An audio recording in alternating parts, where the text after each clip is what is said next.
বলছে না পিতা বলছে না যাঁচা করে তোমাদেরকে দেওয়া যাইবে, অন্বেষণ করে পাইবে, দ্বারে আঘাত করে তোমাদের জন্য খুলিয়ে দেওয়া যাইবে। তো সত্যি আজকে পিতাকে অসংখ্য ধন্যবাদ। রঞ্জিত দাদা ভাই তারা খুব সুন্দর চেতনা দিয়ে গেল যে দেখো তার জীবনে কত বড় আঘাত, তার নিজের আত্মীয়জন দিচ্ছে, মা বাবা দিচ্ছে।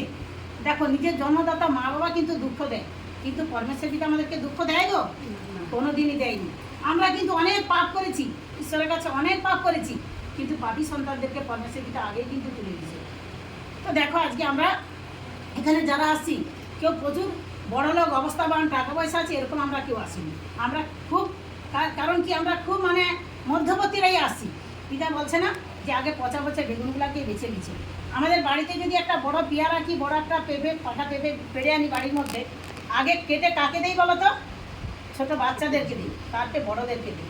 তো পরমেশ্বর পিতা আজকে কি আমাদেরকে খুব ছোট্ট চুনা, পরমেশ্বর পিতাই আমাদেরকে কি আজকে চুনা করলো কি একদম কি আমরা কি পোকা বেগুনের মতো হয়ে গেছিলাম, আমাদের পিঠ ঠেকে গেছিলো দেয়ালে। তো সেখান থেকে পরমেশ্বর পিতা আজকে আমাকে কি তুলে আনলো। তো সত্যি পিতাকে অসংখ্য ধন্যবাদ। আমরা যেন কোনোদিন এই ঈশ্বরের হাত না চাই। তো পরমেশ্বর পিতাকে যে ছাড়বে তার কিন্তু বাঁচার মতো আর কোনো রাস্তা নেই। পিতা বলছে না পিতা তুমি সবার উপর, তোমার উপর কেউ যে নাই, তুমি ছাড়া উদ্ধার হওয়ার আর যে কোনো রাস্তা নেই। আর কি কোনো রাস্তা আছে গো? আর কোনো রাস্তা নেই, একমাত্র ঈশ্বরই লাস্ট। কারণ আমার জীবনে আমার ছোটো থেকে আমার মাও অনেক জায়গা অনেক চারদিকে নিয়ে গেছে। বলছে না কেঁদে কেঁদে আমার বুকটা ফেটে গেছে, আমাদের চতুর্দিকে অনেক জায়গা নিয়ে গেছে। কোথাও কিন্তু এরকম যে আজকে ঈশ্বরকে পেয়ে আজকে যেমন আছি এরকম সুন্দরকে আর কোথাও থাকিনি। তো সত্যি পিতাকে অসংখ্য ধন্যবাদ। আমার জীবনেও যে মানে পরমেশ্বর পিতা আজকে আমাকে মরণাপন্নর হাত থেকে কি এই শিক্ষাগুরুর দ্বারায় হাসপাতাল থেকে আমাকে বের করে দিচ্ছে যে আমি আর বাঁচবনি, সেখান থেকেও কিন্তু এই শিক্ষাগুরুর দ্বারায় পরমেশ্বর পিতা আমার ছোটো মেয়েই এখানে আমাকে ঠিকানা দেয়। এর আগে আমি তো বলেছি সাক্ষী শুনেছি অনেক জায়গায় ঘুরেছি, কিন্তু কোথাও আমি সঠিক ঠিকানা পাইনি। তো পরমেশ্বর পিতা এখানে আমাকে আমার ছোটো মেয়ের দ্বারায় এইখানে পরমেশ্বর পিতা আমার শিক্ষাগুরুকে দিল, আর ইনার দ্বারাই আমার জীবনও বাঁচাইলো।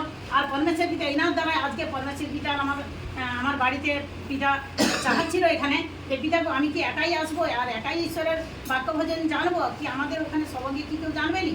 তো এনার প্রার্থনায় কি পরমেশ্বর পিতা ওখানে ভবনও দিল।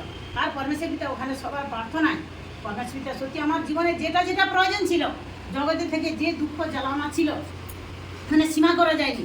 এমনকি ট্যাপ করে একটু জল পেতাম না, আমার জল খাওয়ার জন্য একটু জলও আমার ছিল না, একটু আশ্রয় ছিল না। পরমেশ্বর পিতা আজকে আমাকে সর্বদিক থেকে উজাড় করে দিচ্ছে। না মানে সাক্ষী দিয়ে বলতে পারবো নি যে পিতা আমার জীবনে কি মহান কাজ করছে।